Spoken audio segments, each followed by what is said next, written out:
sur la chaîne ASR France. Aujourd'hui, vidéo sur le kit médical. Suite à la vidéo du sac d'évacuation, je vous fais cette vidéo pour vous présenter le kit médical que je vous avais montré.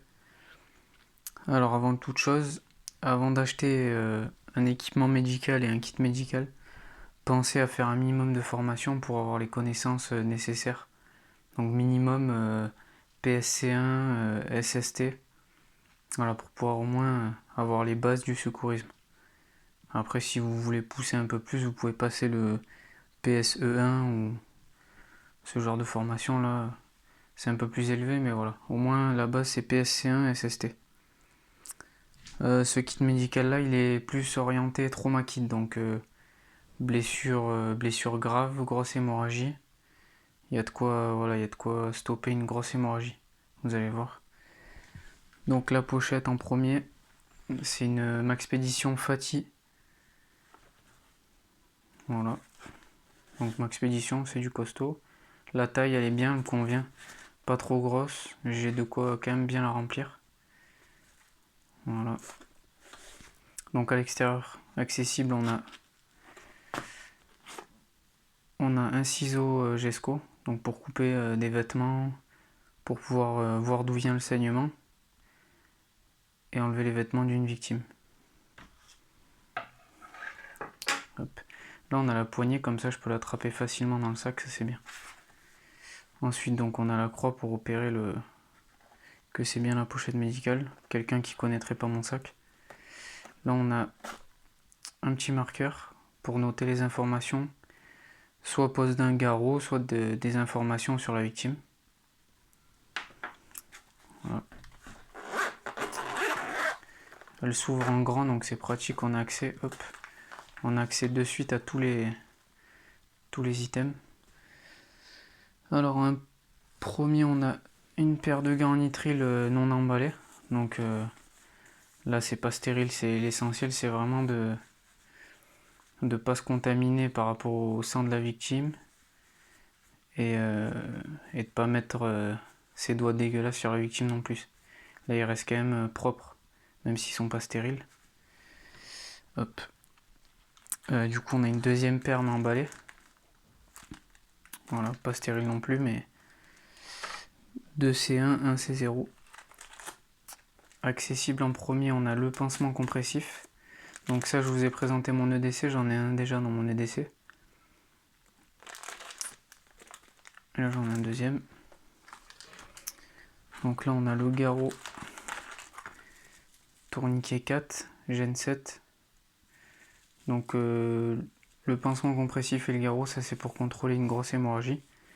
Le garrot, c'est vraiment en dernier recours, donc soit une hémorragie artérielle sur un membre inférieur ou supérieur, donc bras ou jambes, ou une blessure par balle, ou carrément une section de membre.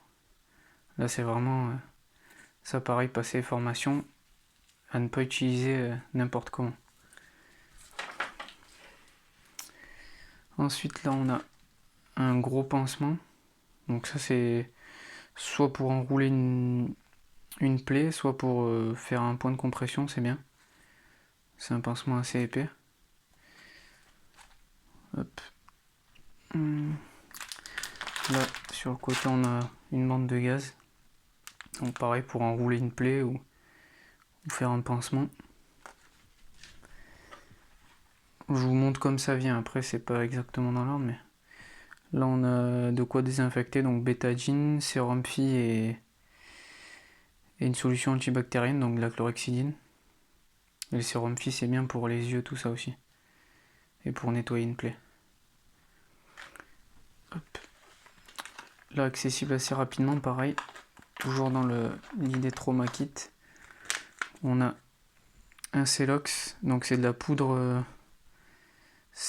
hémostatique, donc pour contrôler le saignement. Par exemple une blessure par balle, vous remplissez avec ça et après vous faites un point de compression, ça va permettre de faire coaguler le sang plus rapidement. Voilà. Toujours dans le trauma kit, on a un pansement occlusif.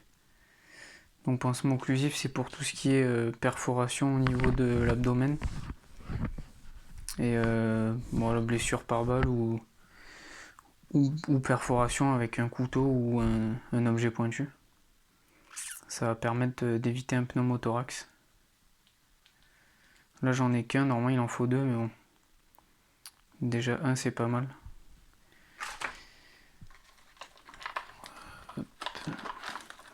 Donc couverture de survie pour couvrir une victime qui sera en hypothermie. Quand on est en état de choc, en général, on a tendance à être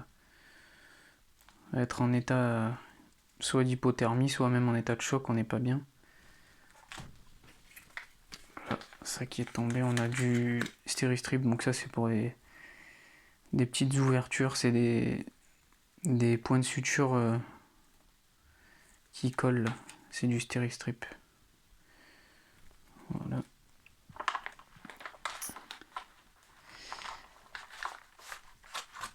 Ensuite là on a donc 4 compresses, nettoyer une plaie ou faire un pansement. Là on a du water gel, c'est un pansement pour brûlure. Donc ça va jusqu'au 3e degré me semble. Ouais. Donc c'est pas mal pour les brûlures de pas très grosse ampleur et pas très grosses. Voilà. Après il y a des formats un peu plus gros, là j'ai pris un format compact pour que ça rentre dans la pochette. Là on a tout un lot de pansements. Donc avec plusieurs types de pansements. Hop. Et ça c'est du pansement autocollant pour pouvoir coller une compresse ou faire un pansement quoi. Voilà, ça se décolle et c'est autocollant. C'est comme du sparadrap. Voilà. Voilà, c'est tout pour la pochette. Donc dites-moi ce que vous en pensez dans les commentaires. Je trouve qu'il est assez complet. Après j'ai essayé de mettre accessible quand même les items les plus importants comme le garrot et le pincement compressif, qu'on puisse y accéder assez facilement. Et voilà, j'ai fait au plus complet tout en réduisant au maximum l'espace que ça prend, quoi. Ça tient dans une petite pochette comme ça. C'est bien, ça permet de pas avoir un énorme kit. Et on peut soigner quand même pas mal de choses avec ce kit de secours. Donc dites-moi ce que vous en pensez en commentaire et je vous dis à la prochaine vidéo. Ciao.